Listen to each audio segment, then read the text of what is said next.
bom dia a todos, portanto, obrigado por estarem aqui presentes em mais uma destas palestras do Laboratório Nacional de Energia e Geologia.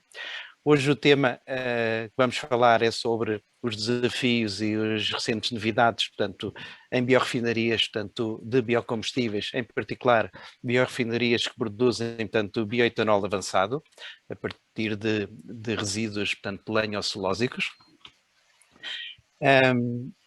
Portanto, já me conhecem, eu chamo Francisco Gíria, sou o coordenador da Unidade de Bioenergia e Biorrefinarias, portanto, do LNEG. Vou estruturar esta minha apresentação, portanto, em 6 subtópicos. Portanto, vou começar por falar um pouco sobre combustíveis versus climas, apenas muito breve. Também muito breve sobre a política europeia em biocombustíveis. E depois entrarei em mais detalhe sobre o bioetanol, sobre a importância do bioetanol como biocombustível, mas não só. A questão dos custos, portanto, dos custos de produção do bioetanol avançado, ou de segunda geração, como queiram chamar. E depois, portanto, continuarei sobre os desafios, portanto, quais são os desafios tecnológicos principais para tornar viáveis e economicamente competitivas as biorrefinarias de etanol avançado e quais é que poderão ser os futuros desenvolvimentos, portanto, neste setor. Também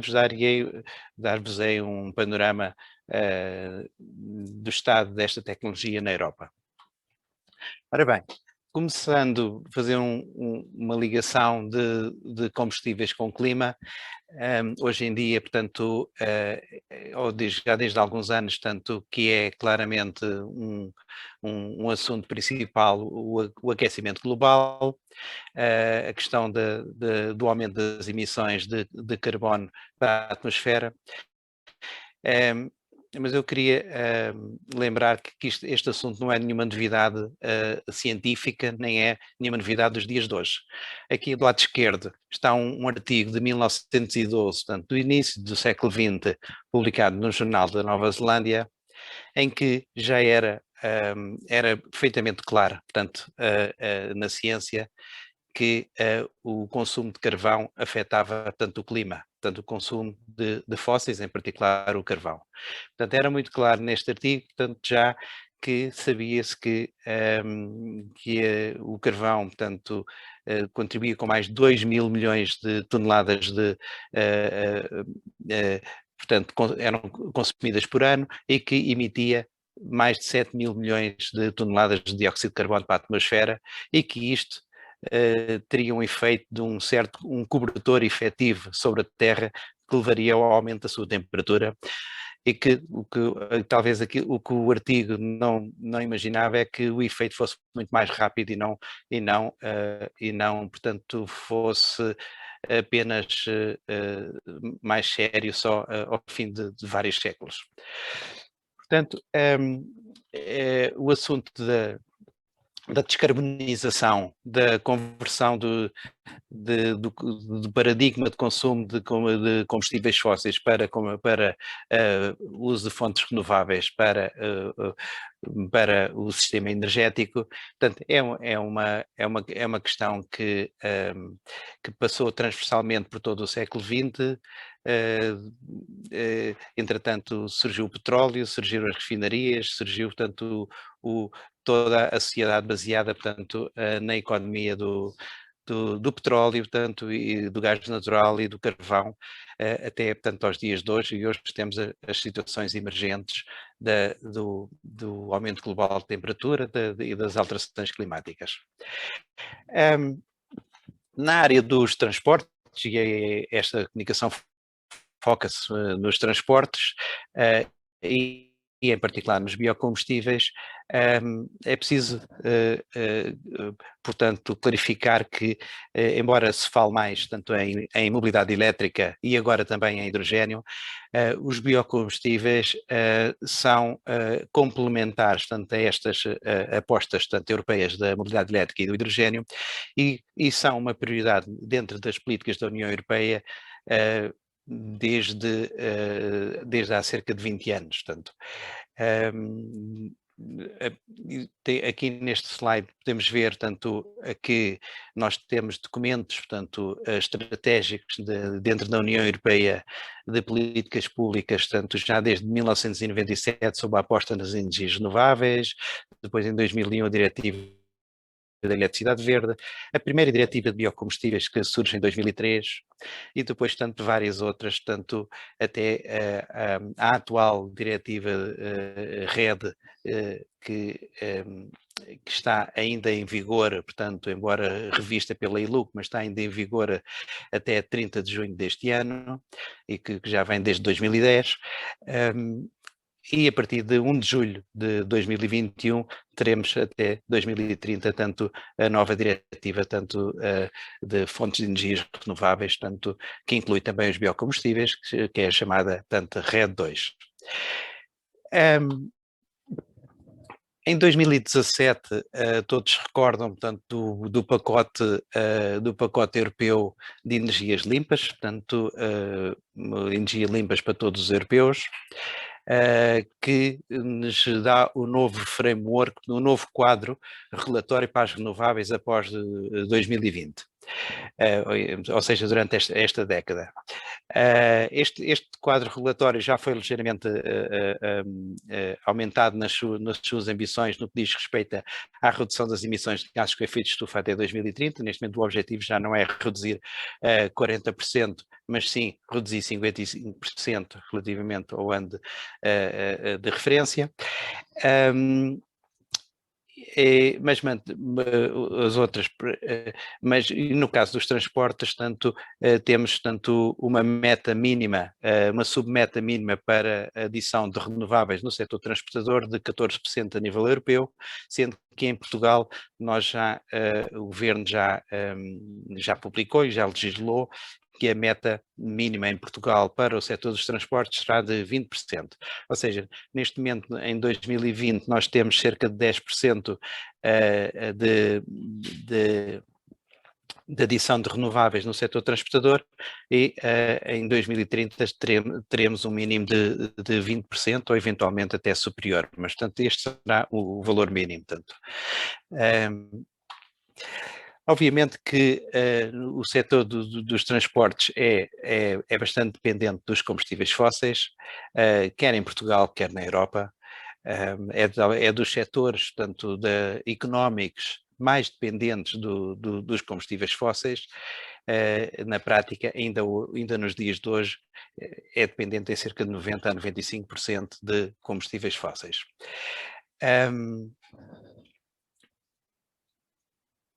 E além de que o setor transportador, obviamente, portanto, tem um impacto enorme tanto nas emissões de gases com efeito de estufa e, de facto, tanto em termos de União Europeia, tanto e também de Portugal, tanto é praticamente responsável por quase 1/3 das emissões de gases com efeito de estufa de todos os setores, tanto económicos. Quando procuramos perspectivar o que é que vai ser a evolução das fontes de energia no setor transportador até 2050, podemos olhar para este roteiro, portanto é um roteiro que já tem 5 anos, portanto de 2016 da Comissão Europeia, em que se perspectivava nessa altura que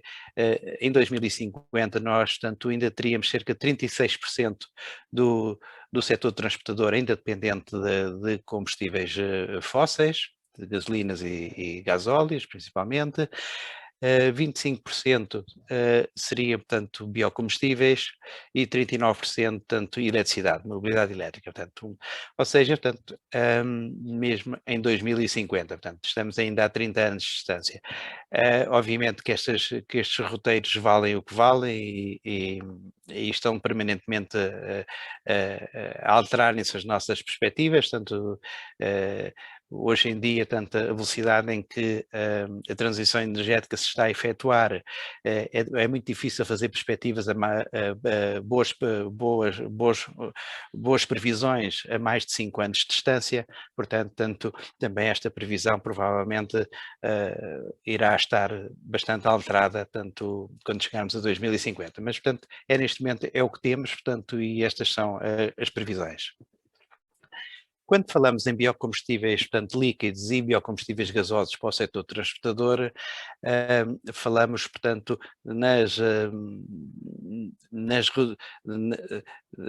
falamos, portanto, que eles, portanto, reduzem as emissões de gases com efeito de estufa comparativamente com os combustíveis fósseis e no caso da diretiva RED 2, que é aquela que vai estar tanto em vigor agora de 1 de julho até 2030, existem um critério de sustentabilidade que diz que os biocombustíveis só são considerados sustentáveis se tiverem estas reduções mínimas de gases com efeito de estufa, portanto 50%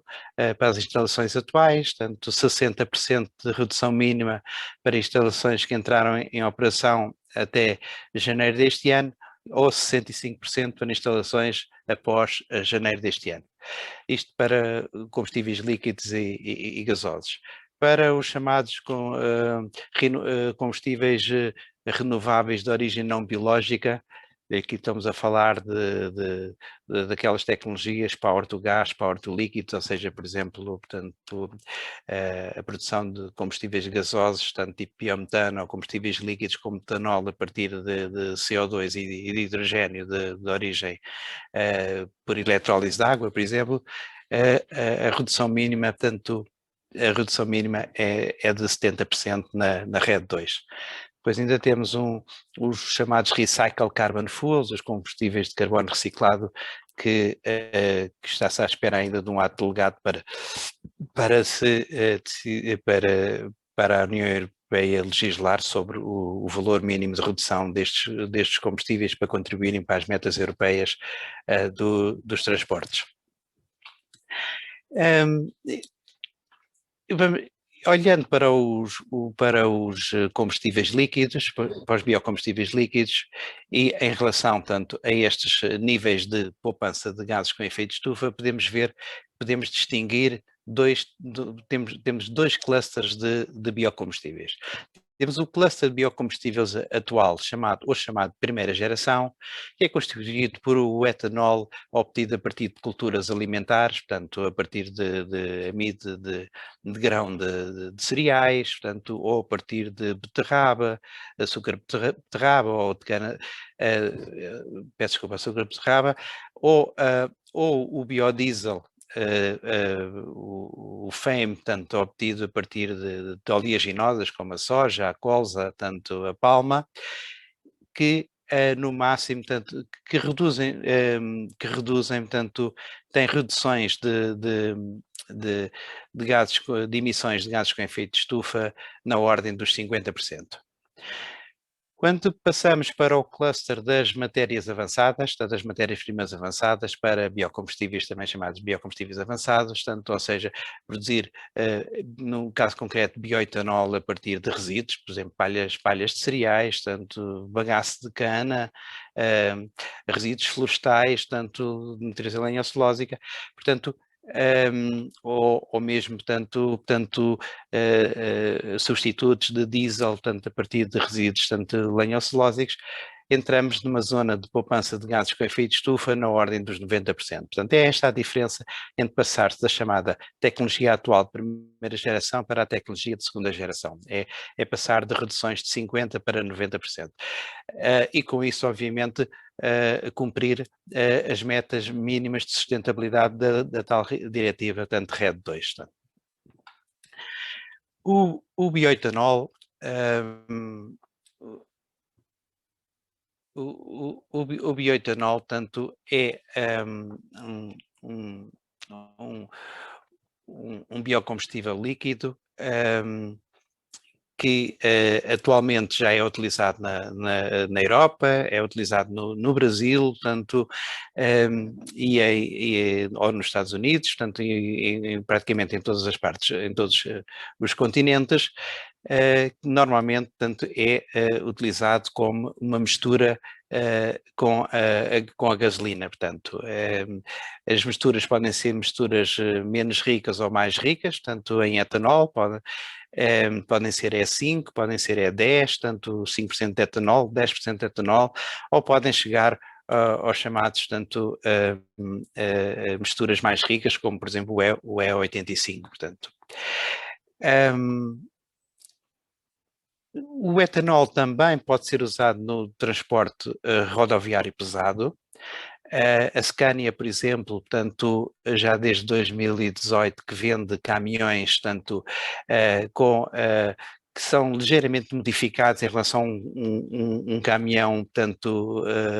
normal, usando um motor de combustão interna, em que admite, portanto, o combustível chamado ED95, portanto, em que temos etanol a 95%, portanto, misturado com 5% de diesel, portanto, que é em que reduz, portanto, 90% das emissões de gases com efeito de estufa. Portanto, ou seja, o etanol não é exclusivo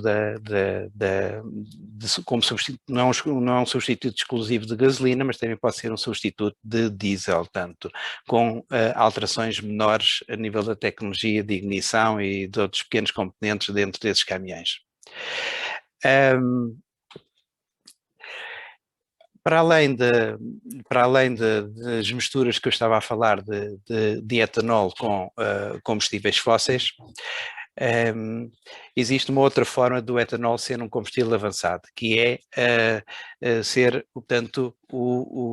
a fonte de energia para uma fuel cell, tanto, ou seja, um fuel cell vehicle. Normalmente os fuel cell vehicles, tanto são veículos que são movidos a eletricidade usando como fonte de energia, tanto hidrogênio. O hidrogênio. Só que há uma forma do hidrogênio poder ser substituído por etanol dentro da fuel cell, e essa fuel cell, portanto, produz, portanto, converte em primeiro lugar, portanto, o etanol em hidrogênio, portanto, dentro da fuel cell, portanto, e depois o hidrogênio, portanto, tudo dá origem, portanto, gera eletricidade e o veículo, portanto, continua a ser um veículo elétrico, mas tem uma chamada SOFC, uma Solid Oxide Fuel Cell, portanto, que em vez de ser abastecido o veículo a hidrogênio, o veículo é abastecido a etanol. Claro que há diferenças no tipo de fuel cell. A fuel cell, no caso de etanol, funciona a uma temperatura mais elevada do que a fuel cell que funciona a hidrogênio, mas por outro lado existe uma segurança de abastecimento muito superior. Não precisamos de uma infraestrutura toda nova construída de raiz nos países para o hidrogênio, porque que é neste momento o fator limitante dos veículos a hidrogênio, por exemplo, dentro da Europa ou em Portugal. Portugal não tem um único posto de abastecimento de hidrogênio que possa, portanto, abastecer os veículos que possuam estas fuel cells. No entanto, o etanol pode ser distribuído, portanto, em qualquer posto de abastecimento atual dos combustíveis fósseis. Portanto, ou seja, é uma alternativa que é neste momento uma alternativa que está a ser implementada em larga escala, tanto no Brasil. Em termos de emissões, e comparando, portanto, os combustíveis fósseis, a gasolina na Europa, com a mobilidade elétrica, com as emissões relacionadas numa análise de ciclo de vida em gramas de CO2 por quilómetro de um carro elétrico, e em termos de consumo de energia, portanto, no outro eixo, no eixo dos Y, comparando tanto emissões e consumo de energia entre combustíveis fósseis, carros elétricos, totalmente elétricos, e carros, tanto a fuel cell, tanto powered por etanol, portanto etanol como combustível, ou os carros híbridos, portanto a etanol, tanto com combustíveis fósseis, vemos que os carros, tanto fuel cell e etanol, têm uma performance muito elevada, portanto, quer em termos de emissões de CO2 bastante reduzidas, tanto, e de consumos de energia, portanto, reduzidos. Ora bem, o etanol avançado, portanto, o etanol obtido a partir de resíduos, tanto lenhocelulósicos, já não é novidade em termos industriais. Existem, portanto, as primeiras biorrefinarias começaram a surgir, portanto, no mundo a partir de 2013. Esta foi a primeira biorrefinaria que foi construída em Itália, portanto, em Crescentino, por uma empresa chamada Beta Renewables, de um grupo que é o Mosi Ghisolfi. Esse grupo era um grande grupo industrial italiano que passado uns anos teve problemas tanto de sustentabilidade financeira, portanto, e teve que vender várias componentes do grupo, da holding, entre os quais tanto tanto o etanol, tanto a fábrica de etanol que tinham em Crescentina, e portanto este projeto sofreu alguns problemas, tanto esteve parado durante 2-3 anos, mas entretanto, portanto, a Eni, a petrolífera italiana, através de uma empresa chamada Versalis, que é 100% controlada pela Eni, adquiriu, portanto, a esse grupo italiano industrial, portanto, esta biorrefinaria, portanto, e ela voltou a funcionar. Portanto, esta biorrefinaria produz, a sua capacidade máxima nominal é de 76 milhões de litros de bioetanol ano, produzidos a partir de 270 mil toneladas ano de consumo de palhas de cereais. Portanto, utiliza resíduos agrícolas exclusivo para produzir o etanol e ainda geram um excedente de eletricidade, 13 megawatts, a partir da lignina dessas palhas dos cereais, que pode vender, portanto, à rede, portanto, e com isso gerar. O problema destas unidades, tanto de etanol celulósico, é que para serem rentáveis, pelo menos as primeiras unidades, portanto, tinham elevados custos de investimento. Portanto, esta unidade teve 150 milhões de euros de CAPEX, portanto, foi o seu valor de investimento. Obviamente estamos a falar das primeiras unidades e, como se sabe, as primeiras unidades de uma tecnologia emergente, uma tecnologia nova, são sempre mais caras e depois existe uma chamada curva de aprendizagem que vai reduzindo os custos de investimento. Para além desta na Europa, existe também na Finlândia uma pequena unidade de certa forma, uma unidade de demonstração, portanto, é uma pequena unidade industrial, portanto, mas de 10 milhões de litros de etanol, a partir de resíduos, tanto de resíduos de serração, portanto, da indústria de pinheiro, desde 2017. Mas os principais projetos de etanol a nível da Europa têm estado a ser desenvolvidos por uma empresa alemã que é a Clariant, também uma grande empresa da indústria química alemã que tem um dos seus segmentos de negócio é o etanol celulósico, que neste momento está a construir várias fábricas, tanto uma fábrica na Eslováquia, outra na Roménia, entretanto também concessionou os direitos exclusivos para uma fábrica na China, portanto, e agora também uma fábrica na Hungria, que não está aqui. Portanto, a tecnologia que é chamada Sun to Liquid, que é a tecnologia da Clariant, é uma tecnologia que está adaptada para resíduos agrícolas. Portanto, todas estas fábricas funcionam com resíduos agrícolas, portanto, 100% resíduos agrícolas, sejam principalmente palhas de cereais, sejam palhas de milho, palhas de trigo, de cevada, tanto, etc. Portanto, já vimos que o etanol, de facto, é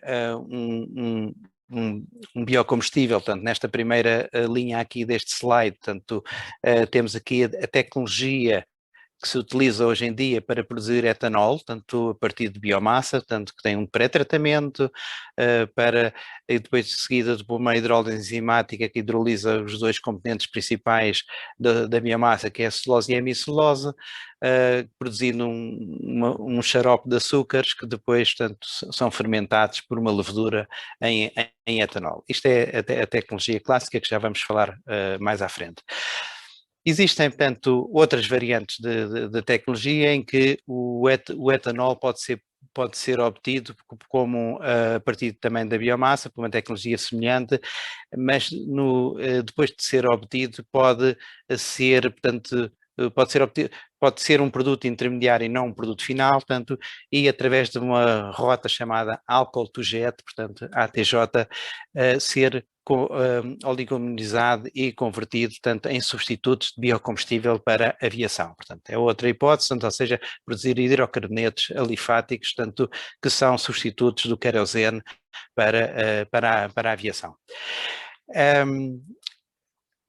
Para além disso, do seu uso como biocombustível, temos, portanto, o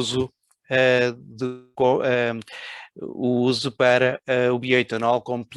plataforma para produzir bio-based chemicals, ou seja, para produzir bioprodutos, tanto biomateriais, tanto através de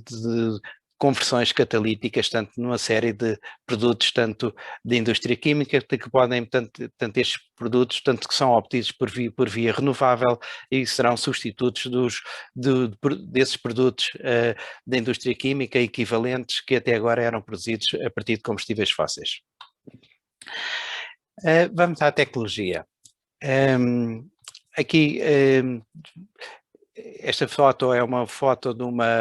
uma unidade de etanol, portanto, no Brasil, portanto, que é uma unidade clássica de etanol a partir de cana-de-açúcar, mas que dentro desta fábrica existe uma unidade de demonstração de bioetanol avançada a partir dos resíduos da cana-de-açúcar, portanto, do chamado bagaço de cana. A tecnologia, olhando para este gráfico da Comissão Europeia, em termos de preço competitivo do mercado, em função do investimento, vemos que muitas das tecnologias dos biocombustíveis avançados estão ainda, portanto, ou estavam ainda na sua curva de aprendizagem e na passagem do chamado vale da morte tecnológico, enquanto que o bioetanol lenho-celulósico, ou bioetanol avançado, encontra-se neste momento nesta zona da curva. Portanto, ou seja, tanto já existem várias fábricas de etanol celulósico, portanto, nós poderemos dizer que neste momento estamos, portanto, ultrapassou o vale da morte tecnológico e está a caminho da competitividade no mercado. Portanto, essa competitividade ainda não foi plenamente atingida, portanto, ou seja, requer alguns tipos de incentivos, portanto, que existem na Europa, na União Europeia, nos Estados-membros existem incentivos para os biocombustíveis avançados. Neste momento, até desde janeiro deste ano, no Orçamento Geral do Estado existe uma isenção total de ISP para os biocombustíveis avançados, ou seja, são os únicos biocombustíveis que não tem que pagar ISP, enquanto mesmo qualquer outro biocombustível, se não for avançado, paga ISP, portanto, juntamente com os combustíveis fósseis. Mas, olhando neste gráfico, isto é um gráfico já de 2016, a situação já se alterou substancialmente, mas em 2016 víamos que as primeiras 6 unidades industriais de bioetanol no mundo eram, na altura, a tal Beta Renewables em Crescentina, em Itália, uma nos Estados Unidos da Poet DSM, com a DSM alemã, outra, e a DuPont também nos Estados Unidos, a Abengoa, que era espanhola, mas também com a sua fábrica em Hugoton, nos Estados Unidos, e depois 2 unidades industriais no Brasil, da Granbio e da Raízen. Todas elas possuíam, portanto, custos de produção, portanto, de bioetanol acima dos valores de produção de bioetanol convencional de primeira geração, tanto na Europa, que na altura era cerca de 0,55 euros por litro, ou acima, obviamente, dos valores dos combustíveis fósseis, da gasolina e do gasóleo, e também acima do bioetanol no Brasil, que é mais barato que a própria gasolina e gasóleo na Europa e no mundo. Estes valores, portanto, já na altura as duas unidades mais competitivas eram a da Granbio e da Raizen, e não é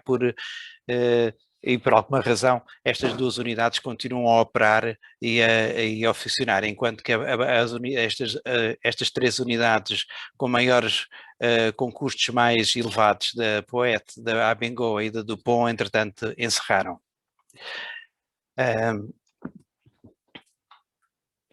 Porque é que o bioetanol avançado ainda não é plenamente competitivo em custo com o bioetanol tanto obtido a partir de culturas alimentares? Portanto, uma das questões tem a ver com a questão da disponibilidade das matérias-primas e o seu fornecimento, porque é necessário, portanto, um fornecimento de matérias-primas a baixo custo, portanto, um custo de compra dessas matérias-primas, tanto a baixo custo, e por vezes com a dimensão das unidades das biorefinarias de bioetanol, obter as quantidades necessárias de matéria-prima para operar durante o ano inteiro, tanto em materiais residuais lenho-celulósicos, pode ser um assunto. Depois, o outro motivo é de facto, portanto, existem ainda custos mais elevados de investimento e mesmo de operação, tanto nas unidades de segunda geração comparado com as de primeira geração. Isto tem a ver com o pré-tratamento da biomassa, é uma das componentes essenciais, e a outra tem a ver com a produção de enzimas, tanto a aquisição de enzimas para a hidrólise enzimática, que são, portanto, ainda os custos têm vindo a baixar substancialmente na última década, mas, portanto, ainda contribuem para um preço maior da tecnologia de segunda geração comparado com a tecnologia de primeira geração. A nível da fermentação, podemos dizer que a fermentação é menos eficiente na segunda geração comparado com a primeira geração. Uma levedura de primeira geração consome os açúcares que são todos exosos em 8 horas, portanto tem uma produtividade superior à produtividade das leveduras de segunda geração, que necessitam 36 a 48 horas, 36 a 40 horas para consumirem, portanto, a mesma quantidade de açúcares, pela simples razão que estes açúcares não são apenas exosos C6, mas também são C5, também são pentosos. Depois, também ainda um dos passos limitantes a nível de custo de produção de bioetanol é o terceiro componente não fermentável da biomassa. A biomassa tem celulose, hemicelulose e lignina. A celulose e hemicelulose é convertida a etanol. A lignina, que não é fermentável, portanto, normalmente tem um baixo valor e é apenas usada para queima e produção de energia para o processo. Uma alternativa, portanto, será a valorização da lignina, este terceiro componente da biomassa, que caso seja valorizado para novas utilizações finais que não a queima, portanto, podem contribuir muito para a redução do custo final do etanol produzido dentro da biorefinaria.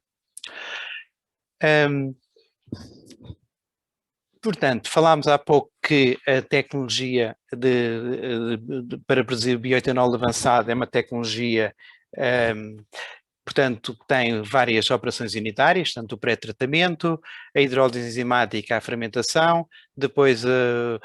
recolha do etanol, portanto, normalmente por destilação e retificação, portanto, até termos um biocombustível com um grau de pureza de cerca de 99%. Nesta tecnologia, a palavra-chave que melhor descreve a tecnologia do etanol avançado é a otimização da sua integração. todas as operações unitárias, portanto, estão integradas umas com as outras, portanto, e uma alteração tecnológica dentro de uma operação unitária tem reflexos e efeitos nas outras operações unitárias. O que significa que para termos uma tecnologia eficiente de baixo custo de produção de etanol, é preciso ter portanto, trabalhar no desenho da integração do processo, no desenvolvimento e avaliação, o que significa que, portanto, temos que olhar em termos de cadeia de valor, em termos de processo na sua globalidade, para que olhar para os subprodutos que são produzidos, para as correntes líquidas e sólidas produzidas durante o processo, como é que elas devem ser recicladas e aproveitadas de forma a que tenhamos um processo totalmente integrado, com efluentes zero e com a maximização de rendimento e minimização do uso de energia dentro do processo. Vamos olhar só um pouco com mais detalhe sobre as primeiras operações unitárias, tanto no caso do pré-tratamento. A tecnologia de pré-tratamento é absolutamente essencial para o bioetanol avançado, porque estamos a falar de biomassas lenhocelulósicas, que são biomassas que têm uma estrutura complexa e muito recalcitrante à hidrólise. E nós precisamos de as hidrolisar de forma eficientemente, com baixos custos energéticos e suficientemente rápida. Por isso, usam-se pré-tratamentos, diferentes tipos de pré-tratamentos, que vão, no fundo, romper essa estrutura complexa, vão levar, em primeiro lugar, normalmente à solubilização da hemicelulose, contribuem para a extração da lignina, embora, portanto, mantendo-a no resíduo sólido, e também contribuem para a diminuição da cristalinidade da celulose. Esta contribuição do pré-tratamento faz com que a operação unitária seguinte da hidrólise enzimática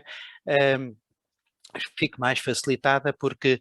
o pré-tratamento vai aumentar a área superficial da ligação do enzima, portanto, ao substrato, portanto, à matéria-prima, portanto, e facilitar o seu ataque enzimático, aumentando a rapidez da hidrólise. Mas o pré-tratamento não é apenas, tanto, uma questão teórica. Existem desafios práticos na tecnologia de pré-tratamento quando estamos em ambiente de grandes unidades de demonstração ou ambiente industrial, que é preciso ter em atenção. Em primeiro lugar, ter em atenção a questão das propriedades físico-químicas da biomassa. E há efeitos físicos como a absorção e a adsorção. A adesão e o efeito abrasivo. O que acontece é que normalmente os pré-tratamentos de biomassa são feitos, os principais são feitos a elevadas temperaturas, e quando a biomassa é sujeita, portanto, a elevadas temperaturas e pressões, existem alterações nas suas propriedades físico-químicas, e a capacidade da biomassa ser hidrofílica e de capturar água, existe alteração, portanto, uma alteração das características da biomassa para se tornar mais hidrofóbica quando está dentro de sistemas de pré-tratamento a altas temperaturas e altas pressões. O que leva a que, portanto, a este fenómeno que é a adesão aos componentes mecânicos, tanto da biomassa, e um aumento exponencial do efeito abrasivo sobre os parafusos, portanto, dos sistemas de pré-tratamentos. Portanto, tudo isto, portanto, também leva a que a performance mecânica dos equipamentos, portanto, principalmente em sistemas contínuos, portanto, é realmente um assunto tecnológico análise. Portanto, não é bem a questão mecânica e física do pré-tratamento, é um assunto relevante em termos industriais. Depois existe a performance química e energética dos pré-tratamentos, porque devemos procurar usar pré-tratamentos que evitem o uso de catalisadores. Porquê? porque isso vai depois aumentar a pureza e o valor da lignina, e se queremos exatamente que a lignina contribua para baixar o preço do etanol avançado final, convém pensarmos em todos estes itens. Os pré-tratamentos normalmente usam temperaturas elevadas, portanto, se pudermos usá-los com temperaturas mais baixas, vamos aumentar a eficiência energética e diminuir os custos energéticos do processo. Convém, portanto, evitarmos, portanto, termos o pré-tratamento em condições de temperatura e de pressão, portanto, de forma a que evitemos ao máximo a formação de concentrações elevadas de inibidores que depois, mais tarde, podem diminuir os rendimentos da levedura no processo de fermentação dos açúcares, e também, portanto, avaliar, portanto, toda a sustentabilidade logo do impacto do pré-tratamento. Quando fazemos o pré-tratamento, e depende dos vários tipos de pré-tratamento, pode ser uma hidrólise ácida, pode ser uma explosão por vapor ou autohidrólise, pode ser os tratamentos alcalinos, oxidações, etc. Nós vamos as composições da biomassa variam após o pré-tratamento. Normalmente, portanto, no caso dos pré-tratamentos de explosão por vapor, que são os mais utilizados nas unidades de demonstração industriais, significa que no final do pré-tratamento nós vamos ter uma libertação quase total da hemicelulose, em que a concentração da hemicelulose é pouco acima de zero, e os sólidos, tanto os sólidos pré-tratados que vêm diretamente do resíduo lenhocelulósico, portanto, são constituídos quase exclusivamente por celulose e lignina. Portanto, o pré-tratamento tem esse efeito, liberta, solubiliza um dos componentes da biomassa, portanto, mantendo os outros dois, portanto, ainda em resíduos. E por isso, na sua fração sólida, e por isso é que precisamos de a seguir de fazer uma hidrólise enzimática para solubilizar para hidrolisar toda a celulose, tanto em exoses e pentoses.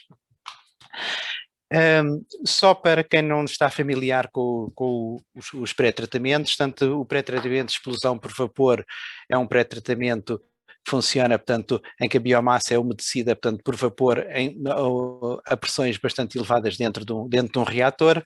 e depois, portanto, abre-se subitamente, é aberta uma válvula que leva a biomassa que está comprimida a uma pressão muito elevada para uma câmara de descompressão que está à pressão ambiente. Portanto, existe uma explosão por vapor no sentido que a biomassa é explodida para dentro dessa câmara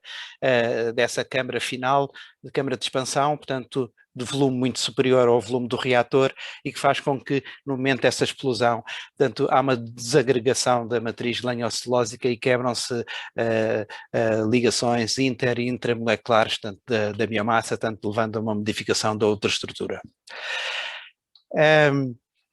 Esta tecnologia é realmente a tecnologia, portanto, de eleição standard, portanto, nas unidades industriais, portanto, o chamado Steam Explosion, STEX. Podemos ver aqui, portanto, na Raizen, portanto, usa-se uma explosão de vapor, embora com uma pequena catálise ácida. A Clariant, portanto, utiliza a explosão por vapor, mas sem catálise. O mesmo, portanto, da Versalis tem em Itália, e na Grande Bio no Brasil, enquanto que a Poeta e a Dupont foram duas das empresas que já encerraram portas, tanto uma usava com catálise e a outra era a única que tinha um pré-tratamento completamente distinto, era, portanto, um pré-tratamento alcalino, portanto,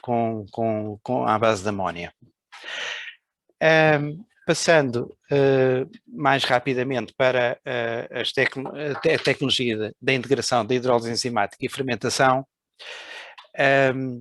as estratégias atuais, portanto, de hidrólise enzimática têm em vista, portanto, a melhoria da eficiência enzimática, através ou de enzimas, portanto, comerciais, uso de enzimas comerciais desenvolvidos por fornecedores, portanto, que possuem normalmente rendimentos máximos de hidrólise elevados. Portanto, a desvantagem de um processo industrial trabalhar com enzimas comerciais adquiridos a fornecedores é estar permanentemente dependente dos contratos comerciais com esses fornecedores. A alternativa a isto é ter-se um processo dentro da fábrica de produção de enzimas, em particular de celulases, que é o mais habitual. Aí, de facto, reduzem-se os custos operacionais, embora existe uma desvantagem, que normalmente para se produzir esses enzimas tem que se usar uma parte da biomassa pré-tratada, que vem do pré-tratamento, e estamos, no fundo, a desviar parte do nosso material pré-tratado para a produção de etanol. Portanto, há aqui uma redução no rendimento depois final do etanol. Também tem vindo a ser estudado cada vez mais, tanto em laboratório e em nível de piloto e demonstração, o papel não apenas de usar celulases, mas também hemicelulases para aumentar a cofermentação de pentoses e hexoses durante o processo. Uma outra estratégia associada aos enzimas é a possibilidade de reciclagem dos enzimas, com o objetivo de diminuir os custos operacionais dos enzimas, porque os enzimas ainda são portanto, o que contribui de forma mais relevante para o OPEX da tecnologia. Portanto, e se nós pudermos tanto reusar os enzimas depois do final de um processo, poder recapturá-los e voltar a usá-los dentro de um processo seguinte, estamos tanto a baixar significativamente os custos operacionais. Eu vou passar aqui este slide e vou-vos mostrar a interação entre como é que hoje em dia fazemos, portanto, a integração da hidrólise enzimática com a fermentação. Inicialmente existia, portanto, um processo que era o chamado SHF, que era um processo de hidrólise separada da fermentação, em que se fazia primeiro a hidrólise enzimática e ao fim de um determinado tempo iniciava-se o processo de fermentação. Eram duas operações unitárias separadas. Mais tarde, tanto começou-se a estudar o processo de chamado Simultaneous Saccharification and Fermentation, onde logo a partir do tempo zero se adicionava não apenas a levedura para a fermentação, mas usava, quer dizer, não apenas os enzimas para a hidrólise enzimática, mas também a levedura para a fermentação, e dentro do mesmo vaso reacional, portanto, dentro do mesmo reator, tínhamos a saccharificação da celulose e a hemicelulose em açúcares, e isso, simultaneamente, os açúcares estavam a ser fermentados pela levedura. Isso é um processo chamado SSF. Hoje em dia, os processos mais utilizados são chamados processos híbridos, hybrid hidrólise e fermentação, em que se tem um chamado pré-liquefação, portanto, inicial, durante 6 a 12 horas, em que existe, portanto, uma saccharificação inicial incompleta, e depois, ao fim desse curto período de tempo, inicia-se adiciona-se a levedura, portanto, e inicia-se um processo de SSF, portanto, convencional. Portanto, e o conjunto destes dois processos chama-se um HHF. No fundo está aqui obviamente depois existem variantes desse processo, por exemplo, podemos pensar por exemplo, em adicionar hemicellulases ou chilanases, portanto, durante essa etapa inicial de pré-liquefacção ou pré-hidrólise, e depois, portanto, e adicionar só celulases, portanto, no final dessa pré-liquefação, juntamente com a levedura. Portanto, há várias opções para... isto tem a ver muitas vezes com a minimização da inibição da assimilação de pentoses pela glucose presente durante a cofermentação. Mas este conjunto de operações unitárias, liquefação e fermentação,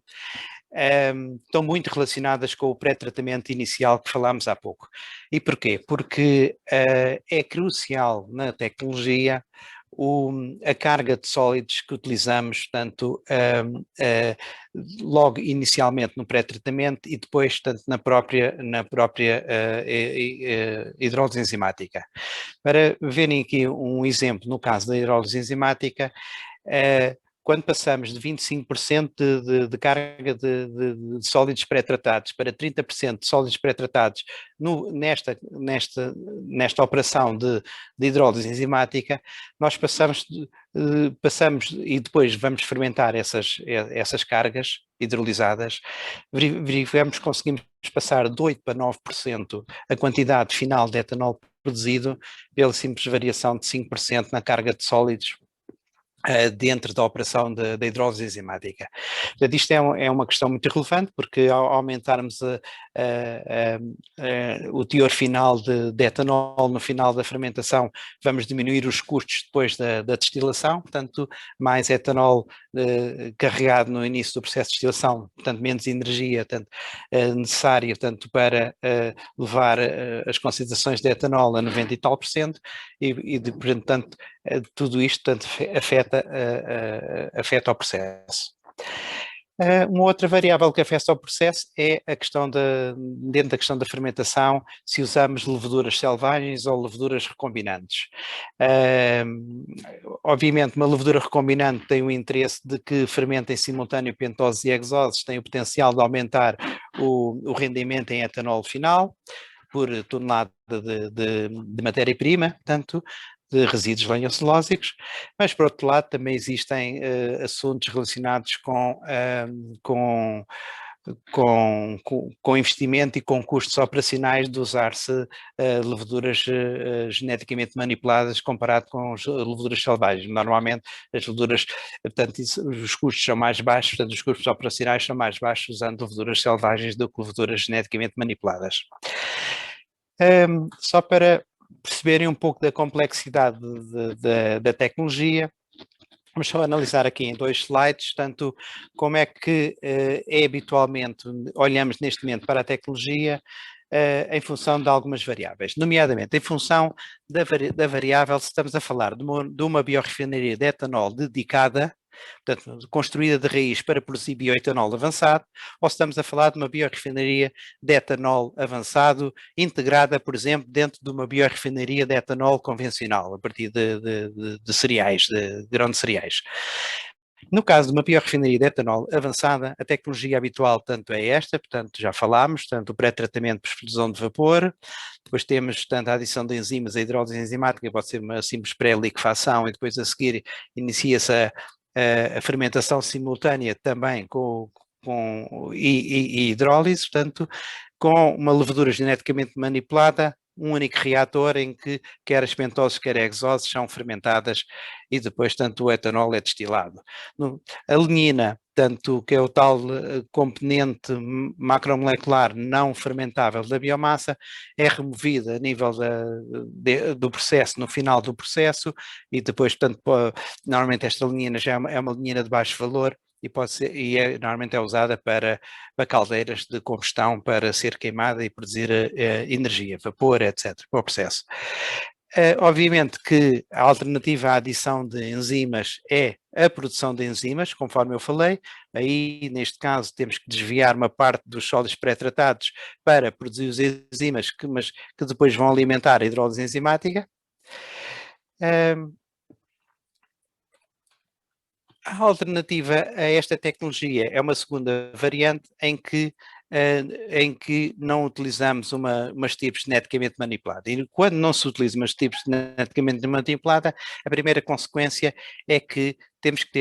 normalmente temos que ter dois reatores, portanto, um reator para a fermentação só de hexoses e um reator só para a fermentação de pentoses. Neste caso, temos que ter uma operação sólida e líquida no final do pré-tratamento para que possamos ter uma separação dos sólidos que vão para a hidrólise enzimática e os líquidos, que é a hemicelulose solubilizada, vai para a fermentação das pentoses.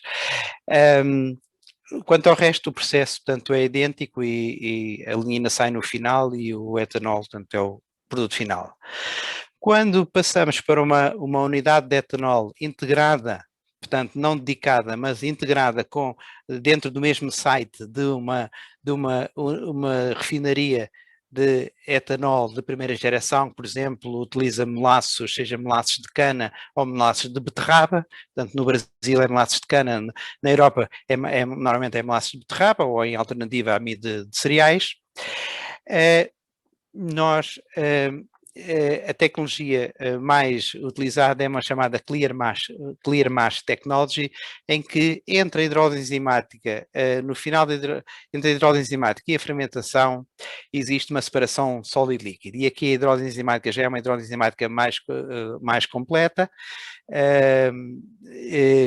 embora não necessariamente, pode ser idêntica à anterior.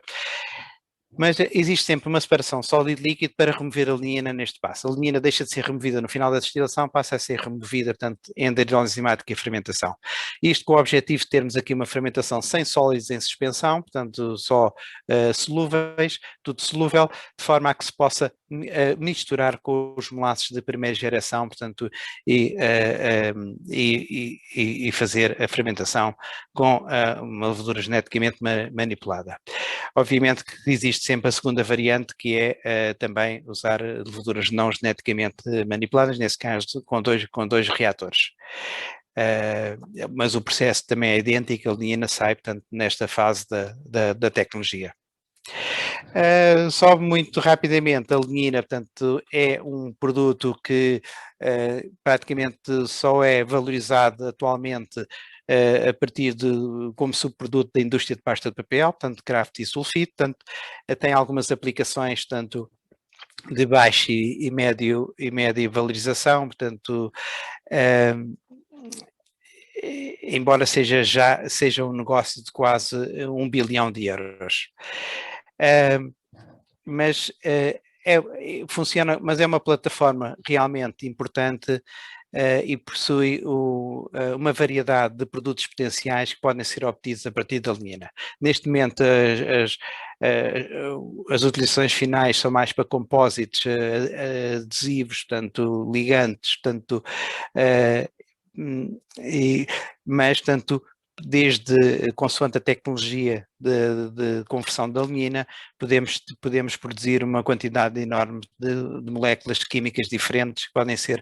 produtos finais ou intermediários para outras sínteses, tanto orgânicas ou químicas. Um assunto, quando falamos em biorrefinarias de etanol, estou quase a terminar, falamos sobre a escala das biorrefinarias. De facto, o tamanho das biorrefinarias, portanto,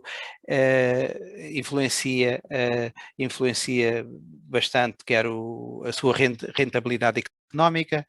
porque varia, obviamente, os custos de CAPEX e de OPEX. Normalmente, em termos de biorrefinarias de bioetanol avançada que utilizam biomassa lenho-celulósica, devido à heterogeneidade desse material, é possível, para além de produzir etanol, produzirmos mais alguns outros compostos, portanto, dentro dessa própria biorrefinaria. Que ajudam a melhorar a rentabilidade. O problema normalmente que se põe é se a biorrefinaria for de grande escala, for de larga escala, tanto a quantidade de produtos, outros coprodutos que são produzidos dentro da biorrefinaria poderão ser em quantidades demasiado elevadas para serem facilmente absorvidos no mercado local ou no mercado regional, tanto, ou até mesmo a nível de mercado mundial. Portanto, ou seja, existem poucos produtos químicos que tenham mercados suficientemente grandes, não sejam nichos de mercado que permitam absorver produções de biorrefinarias de muito larga escala. Daí a importância que hoje em dia temos de estudar tanto sistemas de médio e de pequena escala. Aqui só para vos dar um exemplo, portanto, um estudo feito por nós no LNEG, em que fizemos um estudo de biorrefinarias de pequena, média escala, em que simulámos de 30 a 100 mil toneladas ano de biomassa, em que quando a biorrefinaria só produz etanol, vê-se através do NPV que nesta escala de biorrefinarias pequenas, médias, de 30 a 100 mil, não temos a rentabilidade do processo, portanto temos um lucro negativo. Quando, além do etanol, se produz, por exemplo, como coproduto xilitol ou xiloligosacáridos, nós podemos, portanto, imediatamente rentabilizar tanto essa biorrefinaria de etanol avançado, tanto em que está a produzir, além de etanol, produzir um outro coproduto. Agora, portanto, Neste último slide, gostava só de vos falar sobre quais são os grandes desafios das biorrefinarias de etanol, portanto, durante esta década. Uh, um dos, o primeiro fator a ter em consideração é a questão do próprio uso final do etanol. Será o etanol durante esta década, portanto, a tecnologia vai ser implementada porque o etanol vai ser por excelência um biocombustível para o setor transportador, ou o etanol vai ser, este etanol avançado vai ter um papel cada vez mais importante, por exemplo, na bioeconomia e como precursor de outro tipo de moléculas biobasic. Portanto, é uma questão, portanto, é uma questão. Por outro lado, existem produtos concorrentes, portanto, outras moléculas concorrentes ao etanol, como os ácidos gordos de cadeia longa, os álcoois superiores, tanto o butanol, etc., são tecnologias concorrentes à do etanol e que poderão, portanto, influenciar a sua expansão durante esta década. A questão da melhoria, a otimização da eficiência energética dentro da tecnologia do etanol avançado, portanto, é sempre um assunto importante e quanto mais otimizada a tecnologia, mais facilmente ela, portanto, os produtos, o custo final é mais competitivo e também mais sustentável. Aqui já falámos, bioquímicos e outros químicos.